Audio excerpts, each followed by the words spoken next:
Hi ಎಲ್ಲರಿಗೂ ನಮಸ್ಕಾರ. Welcome back to my channel. ಇವತ್ತು ನಾವು ಮರ ಕೆಸ ಅಥವಾ ಪತ್ರೊಡೆ ಕೆಸದ ದಂಟಿಂದ ರೆಸಿಪಿನ ಮಾಡುವ. ಇಲ್ಲಿ ಕಾಣೋ ಹಾಗೆ ಪತ್ರೊಡೆ ಕೆಸ ಅಂತ ಹೇಳೋದು ಮರದಲ್ಲಾಗುವ ಒಂದು ಕೆಸ ಆಗಿರುತ್ತೆ. ಈ ಕೆಸಗಳು ತಮ್ಮ ಗೆಡ್ಡೆಗಳನ್ನ ಮರದಲ್ಲೇ ಬಿಟ್ಟು ಅಲ್ಲೇ ಬೆಳೆಯಕ್ಕೆ ಪ್ರಾರಂಭವಾಗುತ್ತೆ. ಇದು ನೆಲದಲ್ಲೂ ಬೆಳೆಯುತ್ತೆ. ನೆಲಕ್ಕಿಂತ ಜಾಸ್ತಿ ಇದನ್ನ ನಾವು ಮರದಲ್ಲಿ ಕಾಣ್ಬೋದು. ಸ್ವಲ್ಪ ಪತ್ರೊಡೆ ಕೆಸನ ನಾವು ಮರದಿಂದ ಈ ರೀತಿ ಕಲೆಕ್ಟ್ ಮಾಡ್ಕೊಳ್ತಾ ಇದ್ದೀವಿ. ಹಾಗೆ ನಾವು ಕೆಸನ ಮರದಿಂದ ಕೀಳ್ಬಾರ್ದು, ಈ ರೀತಿ ಚಾಕಲ್ಲಿ ಕಟ್ ಮಾಡ್ಕೋಬೇಕಾಗುತ್ತೆ. ಈ ರೀತಿ ಮಾಡೋದ್ರಿಂದ ಗೆಡ್ಡೆಗಳು ಅಲ್ಲೇ ಉಳ್ಕೊಳ್ಳುತ್ತೆ. ಹಾಗೆ ಮುಂದಿನ ಸತಿ ನಮಗೆ ಕೆಸನು ಸಿಗುತ್ತೆ. ಹಾಗೆ ಇದೇ ರೀತಿಯ ವಿಡಿಯೋಗಳಿಗಾಗಿ ನನ್ನ ಚಾನಲ್ನ ಸಬ್ಸ್ಕ್ರೈಬ್ ಮಾಡ್ಕೊಳ್ಳಿ, ಲೈಕ್ ಮಾಡಿ, ಹೆಚ್ಚು ಹೆಚ್ಚು ಶೇರ್ ಮಾಡಿ, ಇದೇ ಥರ ಸಪೋರ್ಟ್ ಮಾಡಿ.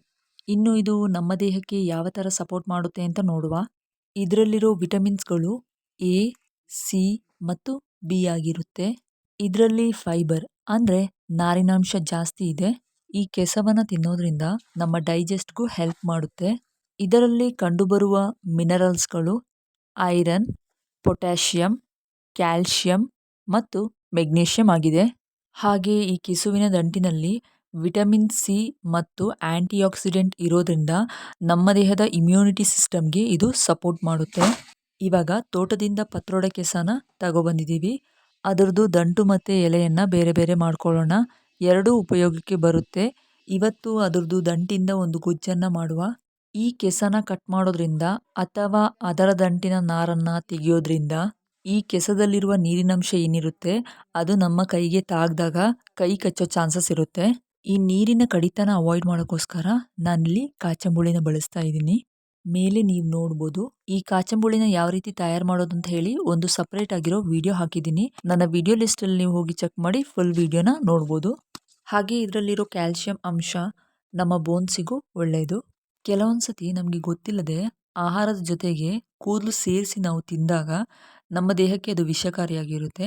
ಅಂಥ ಸಂದರ್ಭದಲ್ಲಿ ಅದನ್ನ ಕ್ಲಿಯರ್ ಮಾಡುವಂಥ ಸಾಮರ್ಥ್ಯ ಈ ಕೆಸುವಿನ ದಂಟಿಗಿದೆ. ಇಲ್ಲಿ ಎಲೆ ಮತ್ತು ಕೆಸುವಿನ ದಂಟನ್ನು ಬೇರೆ ಬೇರೆ ಮಾಡ್ಕೊಂಡಿದ್ದೀವಿ. ಈ ದಂಟನ್ನು ಮಧ್ಯಕ್ಕೆ ಕಟ್ ಮಾಡಿ ಈ ರೀತಿ ನಾರನ್ನು ಸುಲಿಬೇಕಾಗುತ್ತೆ. ನಾವಿಲ್ಲಿ ಕೆಸದ ದಂಟನ್ನು ಡೈರೆಕ್ಟಾಗಿ ಸುಲಿಯೋದ್ರಿಂದ ಅದರ ನೀರಿಂದ ಕೈ ತುರಿಸುತ್ತೆ. ಈ ತುರಿಕೆನ ಕಂಟ್ರೋಲ್ ಮಾಡೋಕ್ಕೋಸ್ಕರ ಕಾಚಂಬುಳಿನ ಹಾಕೋಬೇಕಾಗುತ್ತೆ. ಆಗಲೇ ನೀವು ನೋಡಿದ ಹಾಗೆ ನನ್ನ ಕೈಗೆ ಕಾಚಂಬುಳಿನ ಹಾಕ್ಕೊಂಡಿದ್ದೀನಿ. ಕಾಚಂಬುಳಿನ ಹಾಕ್ಕೊಂಡು ಈ ದಂಟನ್ನು ಸುಲಿತಾ ಇದ್ದೀನಿ. ಇದರಿಂದ ನನಗೆ ತುರಿಕೆ ಅಷ್ಟು ಗೊತ್ತಾಗ್ತಿಲ್ಲ. ಇವಾಗ ಇದು ಸುಲಿದು ರೆಡಿಯಾಗಿದೆ. ಇದಕ್ಕೆ ಏನು ಇಂಗ್ರೀಡಿಯೆಂಟ್ಸ್ ಬೇಕು ಅಂತ ನೋಡುವ. ಕಡಲೆಕಾಳು, ಸಾಸಿವೆ, ಬೇಳೆ, ಒಂದು ಈರುಳ್ಳಿ, ಕರಿಬೇವು ಸೊಪ್ಪು, ಗಾಂಧಾರಿ ಮೆಣಸು, ಸ್ವಲ್ಪ ಬೆಳ್ಳುಳ್ಳಿ, ಸ್ವಲ್ಪ ಕಾಚಂಬುಳಿ ಬೇಕಾಗುತ್ತೆ. ನಾನು ಈ ಕೆಸುವಿನ ದಂಟನ್ನು ಕೈಯಿಂದ ವಾಶ್ ಮಾಡಿ ತೆಗೆದಿಟ್ಕೊಳ್ತಾ ಇದ್ದೀನಿ.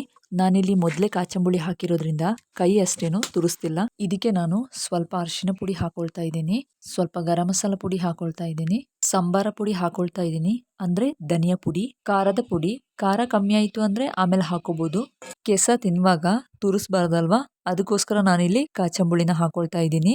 ಇವಾಗ ರುಚಿಗೆ ತಕ್ಕಷ್ಟು ಉಪ್ಪನ್ನು ಹಾಕಿ ಚೆನ್ನಾಗಿ ಈ ರೀತಿ ಮಿಕ್ಸ್ ಮಾಡ್ಕೋಬೇಕಾಗುತ್ತೆ. ಈ ರೀತಿ ಮಿಕ್ಸ್ ಮಾಡ್ಕೊಂಡಿರೋದಕ್ಕೆ ಮಸಾಲ ಹಿಡಿಯೋಕ್ಕೆ ಅರ್ಧ ಗಂಟೆ ಬಿಡಬೇಕಾಗುತ್ತೆ. ನಾನಿಲ್ಲಿ ಒಂದು ಕುಕ್ಕರ್ಗೆ 2 ಚಮಚದಷ್ಟು ಆಯಿಲ್ನ ಹಾಕೊಳ್ತಾ ಇದ್ದೀನಿ.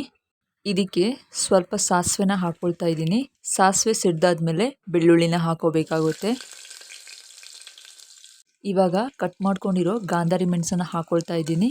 ಗಾಂಧಾರಿ ಮೆಣಸು ಇಲ್ಲದವರು ಹಸಿಮೆಣಸಿನ್ಕಾಯಿನ ಬಳಸ್ಬೋದು. ಕರಿಬೇವು ಸೊಪ್ಪನ್ನ ಹಾಕೊಳ್ತಾ ಇದ್ದೀನಿ. ಉದ್ದಕ್ಕೆ ಹೆಚ್ಚಿರೋ ಈರುಳ್ಳಿನ ಹಾಕೊಳ್ತಾ ಇದ್ದೀನಿ.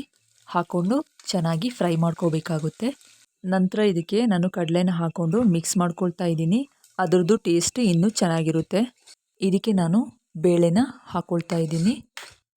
ಈ ಮಸಾಲೆ ಮಿಕ್ಸ್ ಮಾಡ್ಕೊಂಡಿರೋ ಕೆಸುವಿನ ದಂಟನ್ನು ಹಾಕ್ಕೊಳ್ತಾ ಇದ್ದೀನಿ.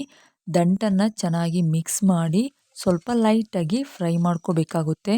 ಇವಾಗ ನಾನು ಇದಕ್ಕೆ 3 ಗ್ಲಾಸ್ನಷ್ಟು ನೀರನ್ನು ಹಾಕ್ಕೊಂಡಿದ್ದೀನಿ. ಇದು ಚೆನ್ನಾಗಿ ಬೇಯಬೇಕಾಗುತ್ತೆ. ಚೆನ್ನಾಗಿ ಬೆಂದು ಗೊಜ್ಜಿನ ಹದಕ್ಕೆ ಬರಬೇಕಾಗುತ್ತೆ. ಕೊನೆಗೆ ನಾನಿಲ್ಲಿ ಕಲ್ಲುಪ್ಪನ್ನು ಹಾಕಿದ್ದೀನಿ. ಇವಾಗ ಮುಚ್ಚಳ ಮುಚ್ಚಿ 1 ವಿಷಲ್ ಕೂಗಿಸ್ಕೋಬೇಕಾಗುತ್ತೆ. ಇವಾಗ ರೆಡಿಯಾಗಿದೆ. ನಾನಿಲ್ಲಿ ಸ್ವಲ್ಪ ಕಾಚಂಬುಳಿನ ಹಾಕ್ಕೊಳ್ತಾ ಇದ್ದೀನಿ. ನಾವು ಕಾಚಂಬುಳಿನ ನೋಡಿ ಹಾಕೋಬೇಕಾಗುತ್ತೆ. ಇದರಲ್ಲಿ ಹುಳಿ ಅಂಶ ಜಾಸ್ತಿ ಇರೋದ್ರಿಂದ ಅದನ್ನ ಸ್ವಲ್ಪ ಕಡಿಮೆನೇ ಹಾಕೋಬೇಕಾಗುತ್ತೆ. ಜಾಸ್ತಿ ಹಾಕಿದಾಗ ತುಂಬ ಹುಳಿಯಾಗೋ ಚಾನ್ಸಸ್ ಇರುತ್ತೆ. ಇವಾಗ ಮರ ಕೆಸ ಅಥವಾ ಪತ್ರೊಡೆ ದಂಟಿನ ಕೆಸದ ಗೊಜ್ಜು ready to serve and ready to taste. Thanks for watching.